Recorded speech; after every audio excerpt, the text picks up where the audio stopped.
صاحب بھی تھوڑی مہربانی کر کے حیا کر لے دین کا، بھی تھوڑا حیا کریں۔ اعلیٰ حضرت فاضل بریلوی رحمۃ اللہ علیہ کی جگہ پہ گئے پیلی بھیت میں، تو پیر صاحب بغیر پردے کے عورتوں کو تعویذ دے رہے تھے، تو اعلیٰ حضرت واپس آ کر پیچھے دوڑے، کہنے لگے آگے ہیں تو میرا کچھ خیال کریں۔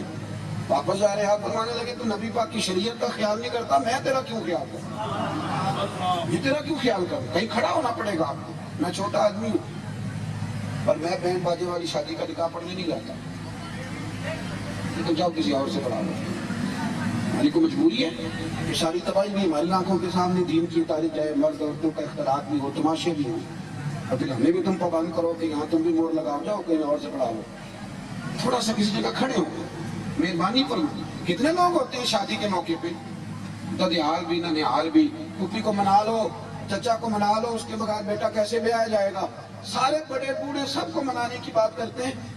کبھی کسی نے یہ بھی کہا ہے غیر شرعی حرکت نہ کرنا، اللہ رسول اٹھ جائیں گے۔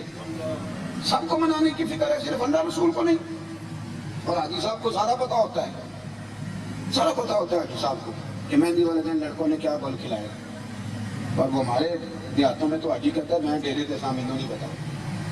کس کو دھوکہ دے رہے ہو؟ کس کو؟ دین کا صرف رسوم اور قیود کا نام ہے؟ مہربانی فرمائیں، دین عمل کے لیے آیا ہے۔ اور سنو، جب آپ نعرہ لگاتے ہیں نا تاجدار ختم نبوت زندہ، لگاتے ہیں نا نعرہ، حضور آخری نبی ہے نا، ایک بات اور بھی ذہن میں رکھو، جب آپ نے کہا نا حضور آخری نبی ہے تو پھر پتہ ہے آپ کی ذمہ داری کتنی بڑھ جاتی ہے۔ بلغ عنی ولو آیہ، پھر دین امت نے پھیلانا ہے۔ آخری نبی کہہ کے تو بس یہ ہے کہ آپ نے نعرہ لگایا ختم ہو گیا، پھر آپ کو گلی گلی جانا ہے، پھر آپ کو دین کی نوکری کرنی ہے۔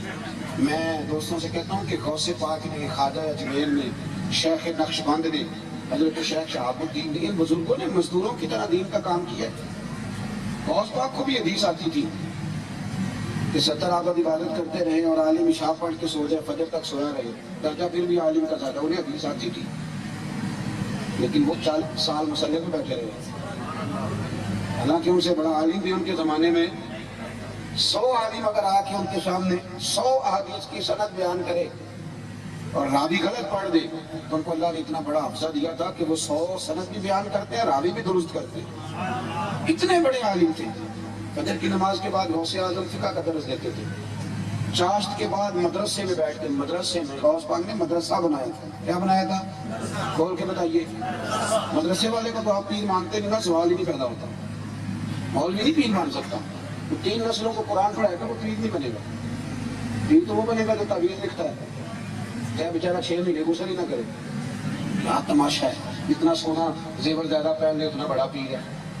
عالم ہی پیر ہوتا ہے، عالم جب علم پہ عمل کرنے لگتا ہے تو صوفی ہو جاتا ہے، اتنا صحیح معاملہ ہے۔ فجر کے بعد غوث پاک فقہ کا درس دیتے، چاشت کے بعد یعنی 9-10 بجے مدرسے میں پڑھاتے، زور کے بعد حدیث پاک پڑھاتے، عصر کے بعد تفسیر قرآن بیان کرتے۔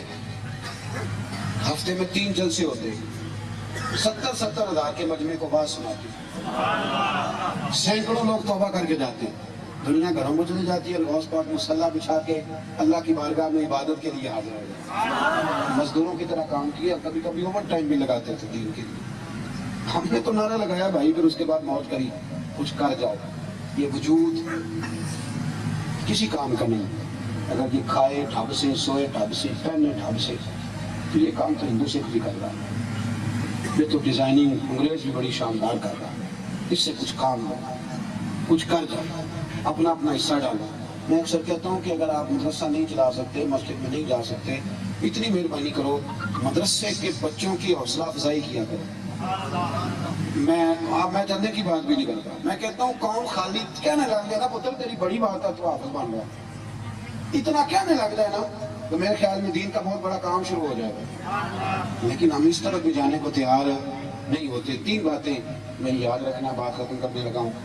ایک تو دین پر بحث کریں گے وہ جن کا منصب ہے، کہیں ضرورت پڑے گی تو ہم نے بحث نہیں کرنی، ہم نے نا جو ہمیں ملے گا ہم نے اس پر عمل کرنا، اور جب ذات رسالت کی باری آئے گی تو پھر ہم نے کھل کے پیار کرنا ہے اپنے نبی پاک، ہم نے اپنی روح کا رشتہ بنانا۔ اور تیسری بات، کچھ تھوڑا سا 2 لفظ بول کے صحیح پر اپنا دین میں حصہ ملاؤ، ایک شاباشی کے ذریعے سے ساری ڈیوٹیاں صحیح ہو رہی ہیں، ساری جو کام نہیں نہ صحیح ہو رہا وہ دعوت دین کا کام ہے۔ اتنی جماعتیں آپ کی جو جاتی ہیں انگریزوں کو مسلمان کرنے کے لیے۔ ایک صحابی کسی ایک شہر میں بیٹھتا تھا، تو سارے کا سارا شہر مسلمان ہو جاتا تھا. اتنے کوئی عیسائی رہتے ہیں پاکستان میں. جلوس ہم روز نکالتے ہیں پر وہ ہم سے متاثر ہو کے مسلمان نہیں ہوتے. یہ کوشش ہم نے کب کرنی ہے؟ یہ ہم نے کب پروگرام بنانا ہے؟ اپنی زندگی میں تبدیلیاں لائیں, دین پر عمل کریں. آپ کی گفتگو بتائے کہ آپ نبی پاک کے غلام, اٹھنا بیٹھنا بتائے کہ آپ نبی پاک کے غلام ہیں.